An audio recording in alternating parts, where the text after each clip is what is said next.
Boa tarde, minhas amadas irmãs e irmãos. Vamos dar início, a mais um culto da nossa MCM, que se realiza todas as terças-feiras, Vamos ter agora uma meditação da palavra, louvores, oração, momento missionário. Então, vamos alegrar os nossos corações, preparar-nos, para essa tarde maravilhosa. Convido vocês a se desprenderem de tudo, Esquecer todas as coisas, todos os barulhos, que vêm exterior, e convido, a vocês a entrar nessa sintonia desse culto de louvor e adoração ao nosso bondoso Deus. Senhor Deus, eu te peço hoje que todas as crianças que não têm Jesus possam ter, que as pessoas que não têm cobertor possam ter, que não têm comida possam ter, e também os missionários que têm que ganhar dinheiro para poder falar com as pessoas de Jesus, porque isso é a melhor coisa no mundo, ter Jesus, ir para o céu e receber os missionários. Em nome de Jesus, amém.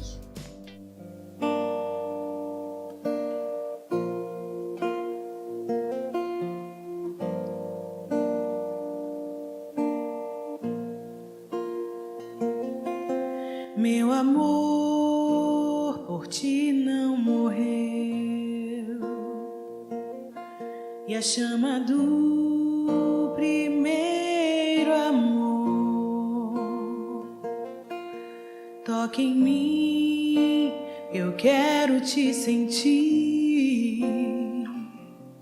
Fala comigo, eu preciso te ouvir. Não temo amanhã, pois o Senhor me segura em suas mãos e não vai me deixar cair. Estou seguro em teus braços de amor.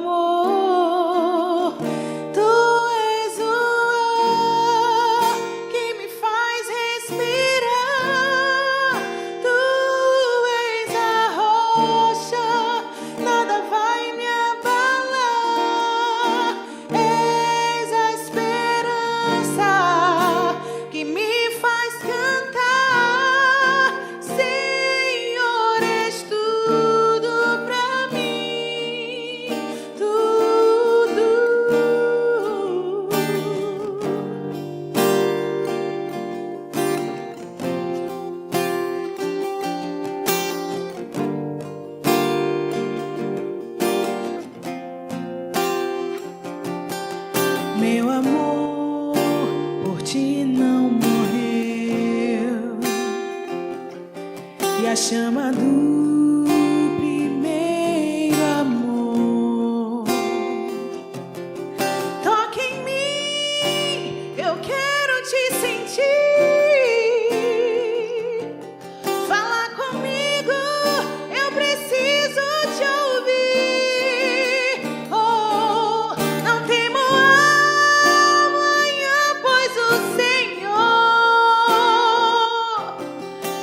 segura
O Viver Espírito Santo tem ensinado às crianças e adolescentes do projeto que Jesus Cristo é a única esperança, ensinando a eles que Jesus é o caminho, ensinando a eles que Jesus é aquilo que eles necessitam e ensinando a eles a fazerem boas escolhas.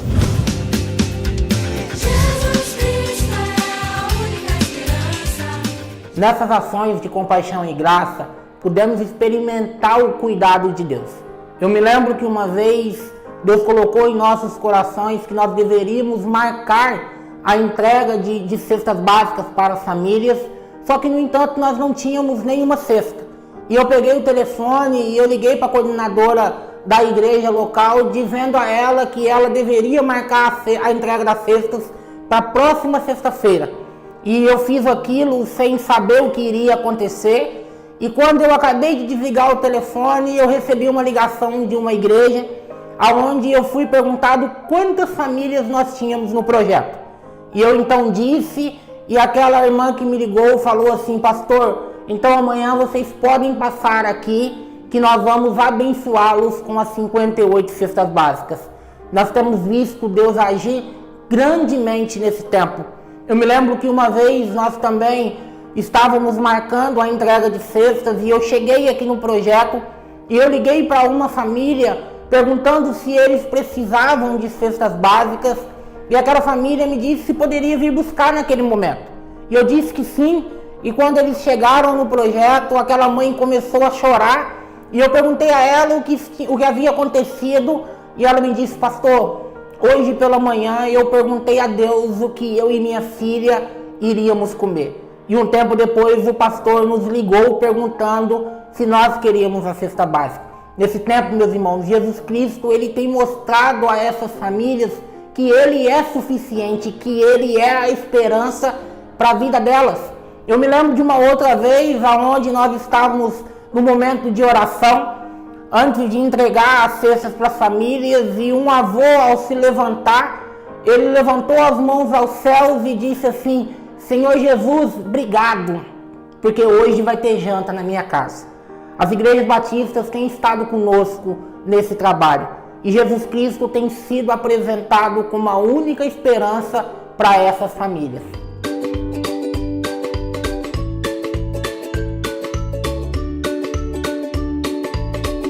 Nesse tempo de pandemia, começamos a nos perguntar o que fazer. Foi então que começamos a realizar encontros online com as nossas crianças e adolescentes do Viver. Durante esse tempo, realizamos mais de 340 estudos bíblicos com as nossas crianças. Com elas, podemos orar, ouvir os seus pedidos, estar intercedendo junto com elas. Mas o maravilhoso que podemos vivenciar foi ver crianças e adolescentes se rendendo aos pés do Senhor, recebendo Jesus como seu único e suficiente Salvador. Nossa missão é multiplicar discípulos. Por isso nós acreditamos que as nossas crianças e adolescentes não são a igreja do amanhã, mas a igreja de hoje. Por isso nós vamos continuar lançando a boa semente do Evangelho, pois nós acreditamos que Jesus é a única esperança.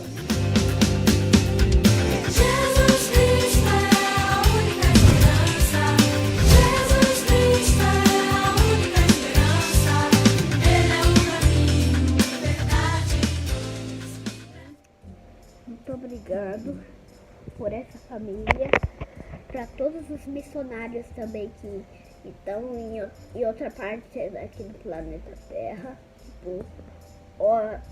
tipo Brasil, Europa,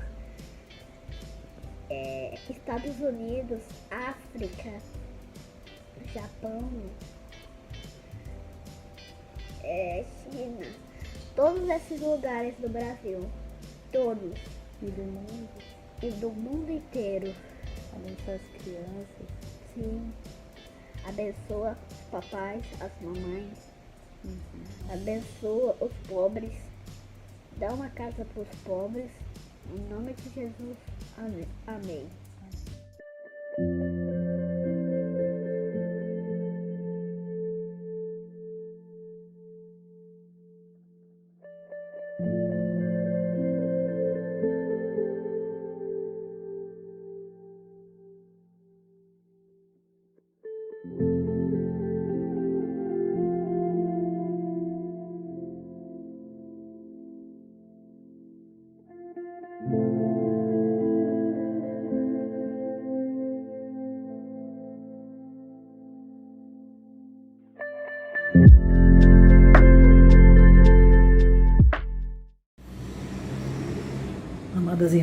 MCM, irmãos que me ouvem desta tarde, seja a graça e a paz do nosso Salvador Jesus sobre a vida de cada um de vocês.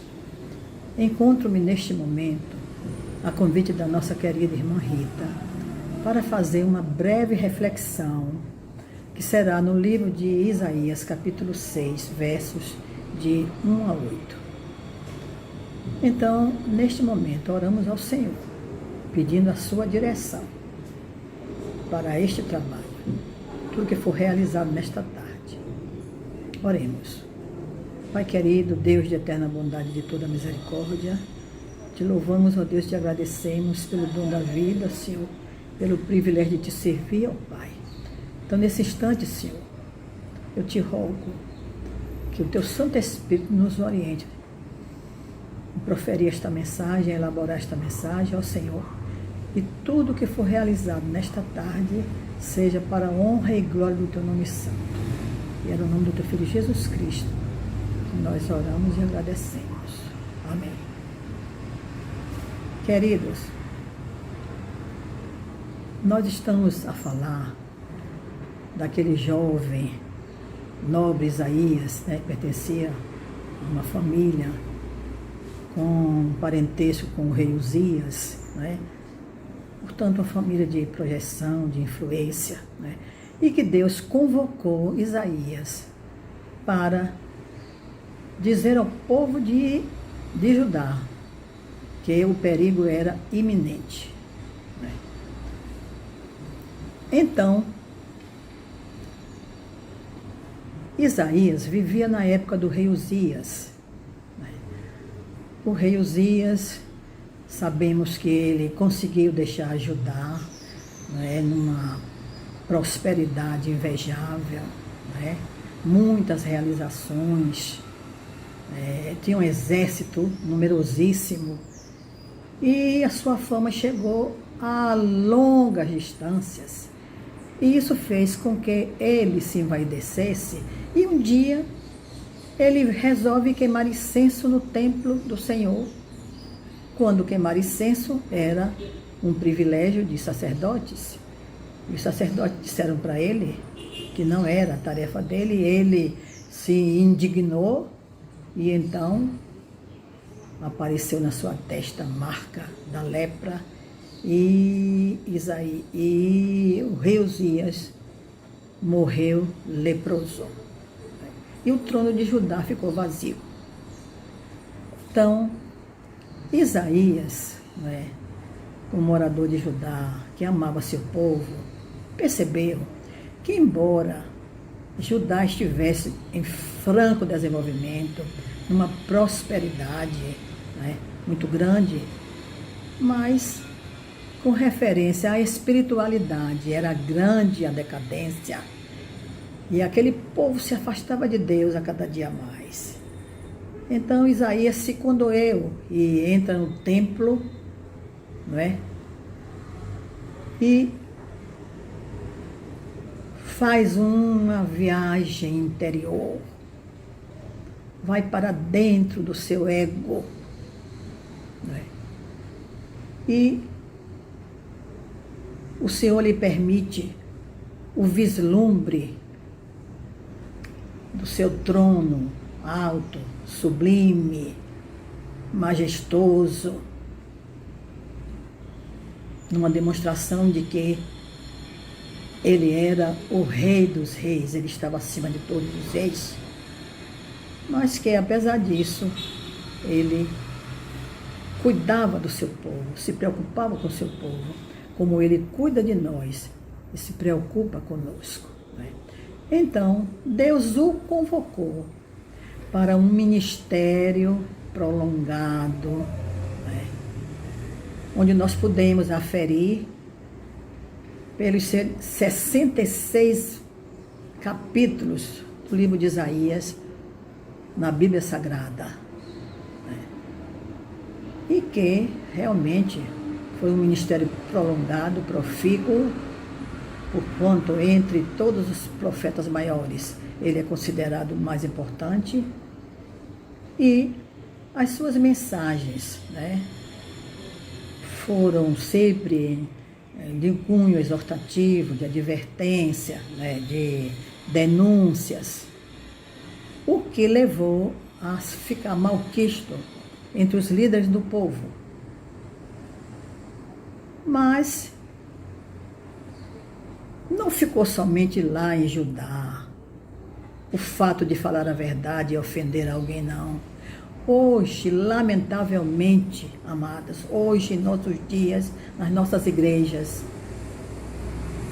há ainda irmãos que se ofendem com uma pregação de alguém que venha falar de cunho exortativo, uma advertência. Ele se sente confrontado, e é o que ele não quer. Ele quer ouvir o que ele deseja ouvir. Mas o Evangelho é poder transformador. Não é continuismo daquela mesmice que vivia antes da sua conversão ao Senhor. Então, leiamos Isaías capítulo 6, versos de 1 a 8. No ano em que morreu o rei Uzias, eu vi ao Senhor assentado sobre um alto e sublime trono, e o seu séquito enchia o templo. Os serafins estavam acima dele, cada um tinha 6 asas, com 2 cobriu os seus rostos, e com 2 cobriu os seus pés, e com 2 voavam. E clamavam uns para os outros, dizendo: Santo, Santo, Santo é o Senhor dos exércitos, toda a terra está cheia da sua glória. E os umbrais das portas se moveram com a voz do que clamava, e a casa se encheu de fumaça. Então disse eu: ai de mim, que vou perecendo, porque eu sou um homem de lábios impuros, e habito no meio de um povo de impuros lábios, e os meus olhos viram o Rei, o Senhor dos exércitos. Mas um dos serafins voou para mim, trazendo na sua mão uma brasa viva, que tirara do altar com uma tenaz, e com ela tocou a minha boca, e disse: eis que isto tocou os teus lábios, e a tua iniquidade foi tirada, e purificado o teu pecado. Depois disto, ouvi a voz do Senhor que dizia: a quem enviarei? E quem há de ir por nós? Então disse eu: eis-me aqui, envia-me a mim. Queridos, nós estamos percebendo o quê? Que houve, não é, uma viagem interior, como já falamos, para o interior do ego de Isaías, não é? E aí ele percebeu realmente, né, que ele era um pecador. Então ele diz aqui: no ano em que morreu o rei Uzias, eu vi ao Senhor assentado sobre um alto e sublime trono, e o seu séquito enchia o templo. Sim, esse alto e sublime trono realmente que estava acima de todos os reis, porque o nosso Deus é o Rei dos reis, é o Senhor dos senhores. E os serafins estavam acima dele, cada um tinha 2 asas, 2 cobriu o rosto. Por quê? Para que não fossem consumidos pela glória do Senhor. Com 2 cobriu os pés. Por quê? Numa demonstração de humildade, de humilhação. E com as outras 2 voavam para executar as ordens do Senhor. Então, os serafins sabiam que Deus estava presente, então não era lugar para exaltação e nem para orgulho, que serve de lição, né, para os nossos dias. Então ele continua: e clamavam uns para os outros, dizendo, os serafins: Santo, Santo, Santo é o Senhor dos exércitos, toda a terra está cheia da sua glória. Este tratamento 3 vezes, Santo, Santo, Santo, é o extremo realmente que se pode dar. A santidade do Senhor, só a Ele cabe este tratamento. Santo, santo, santo, pois só Ele é o Senhor. E os umbrais das portas se moveram com a voz do que clamava, e a casa se encheu de fumaça, uma demonstração da indignação do Senhor pelo pecado, não é? Então disse eu, verso 5, ai de mim que fui perecendo, porque eu sou um homem de lábios impuros, e habito no meio de um povo de impuros lábios, e os meus olhos viram o Rei, o Senhor dos exércitos. Amados, diante dessa majestade, dessa soberania do Senhor, causou impacto em Isaías, porque só nesta oportunidade, quando se encontra, quando se tem a oportunidade de encontrar com o Senhor, na revelação da sua santidade, nós podemos perceber o tamanho da nossa pecaminosidade. E assim ocorreu com Isaías. Ele pôde dizer, ai de mim que vou perecendo, porque sou um homem de lábios impuros. Queridos, quanto mais longe se estiver da presença do Senhor, menos consciência teremos do nosso pecado. Pois é a grandeza de Deus que revela a nossa pequenez. Então nós percebemos aí que Isaías, ao ter esta oportunidade inaudita da santidade do Senhor, ele não se tornou vaidoso, nem achar que ele ganhou aí um status, absolutamente, como há quem pense. Ele se tornou humilde, ele se tornou um quebrantado de coração e gritou, ai de mim que vou perecendo, porque eu sou um homem de lábios impuros. Por quê? Porque da boca sai o que está cheio o coração. E o olhar dele se alargou, queridos, porque o servo de Deus, sim, não tem um olhar diminuto, não. Não tem um olhar pequenininho, não. Ele tem um olhar alargado, e ele pôde perceber que também habitava num povo de impuros lábios. Podia ser até que ele achasse que não era nem tanto, mas depois que ele viu o Senhor, neste vislumbre que o Senhor permitiu a ele, pela graça, única graça do Senhor, então ele pôde perceber isso, né? Porque só há uma condição de nós nos confrontarmos com o nosso pecado, é quando nós temos um verdadeiro encontro com o Senhor, para que não andemos na superficialidade, achando que estamos servindo ao Senhor. Nós precisamos caminhar ao lado do Senhor, e caminhar ao lado do Senhor exige proximidade, e proximidade exige, na realidade, obediência. Eu falo, em primeiro lugar, comigo. Eu me pergunto, será que eu estou de fato, em verdade, caminhando ao lado do Senhor? Ou está fazendo de conta, ou eu estou achando? Então, é necessário realmente que os nossos olhos se abram para sentirmos, né, o quanto estamos longe ou perto. Então ele diz, por quê? Porque os olhos viram o Rei, o Senhor dos Exércitos. Mas um dos serafins voou para mim, trazendo na sua mão uma brasa viva que tirara do altar com uma tenaz. E com ela tocou a minha boca e disse, eis que isto tocou os teus lábios, e a tua iniquidade foi tirada e purificado o teu pecado. O que vemos aí, irmãos? A convicção que Isaías teve do seu pecado, não é? Fez gerar uma confissão. Eu sou um pecador de lábios impuros. Gera uma confissão. E essa confissão resultou numa purificação. Porque o que aconteceu? Deus mandou um dos serafins, não é?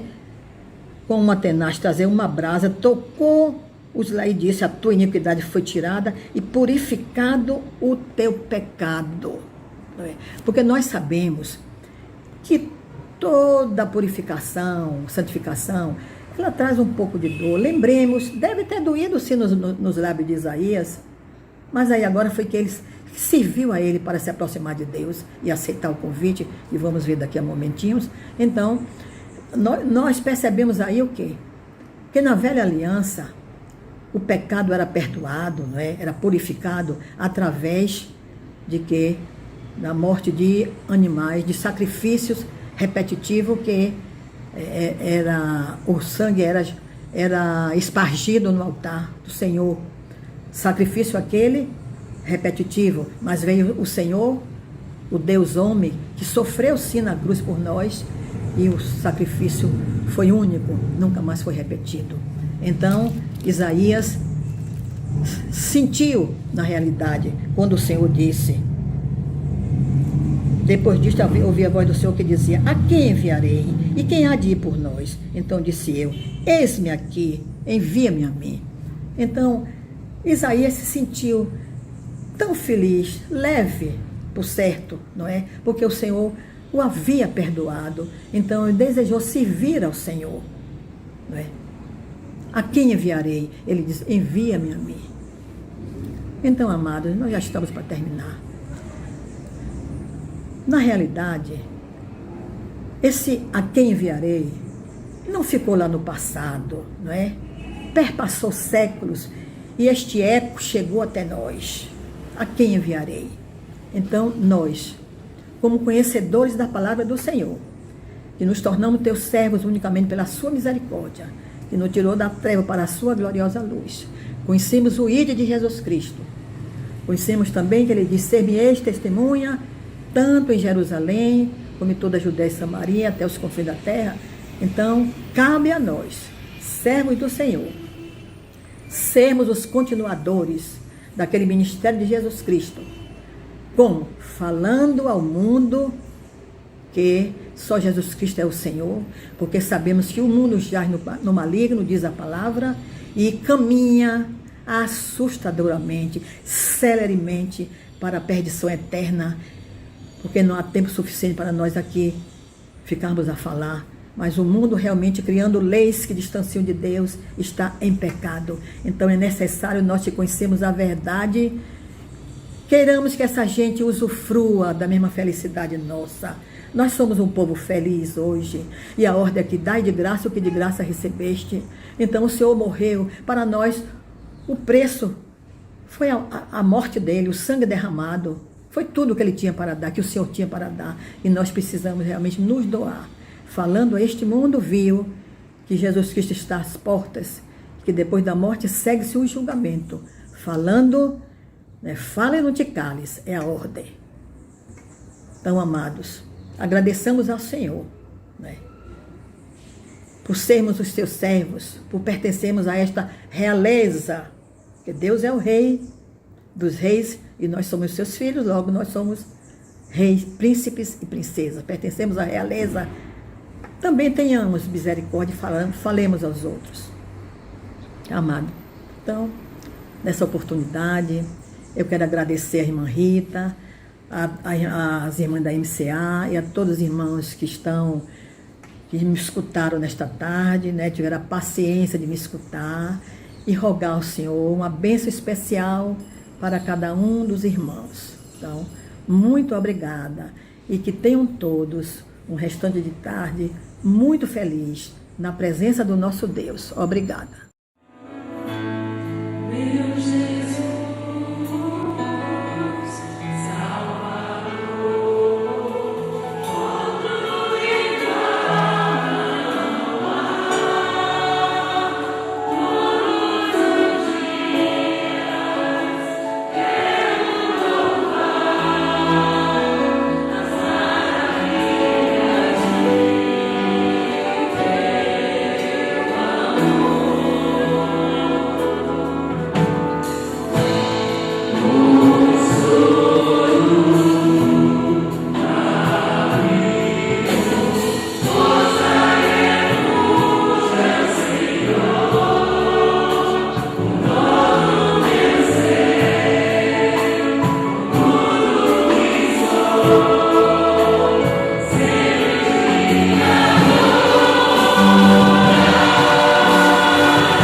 a graça do Senhor Jesus Cristo, o amor infinito e imutável de Deus nosso Pai, as consolações, a comunhão, o amor, o carinho, a companhia inseparável do Espírito Santo seja com todos nós, hoje e sempre. Amém.